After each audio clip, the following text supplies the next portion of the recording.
an example that's contrary to the trend we see in a lot of places where state equity and has the sort of promises that Lord Society effectively dividend fully taxed and free actual benefit of this idea that having an ownership stake in the entity. And this is a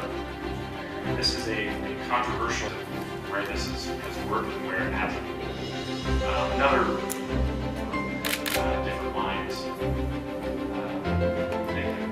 spillovers from that, so there's real expertise in and then lastly, another common objective, the financial benefits. As we said, during the commodities boom, dramatic increases in profits were received.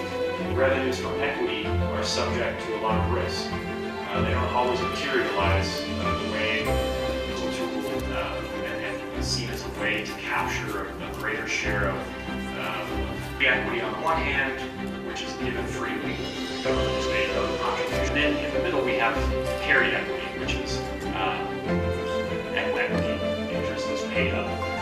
So I don't want to go through all the figures here, but essentially you can design a resource rent tax which persists well. Free equity is effectively identical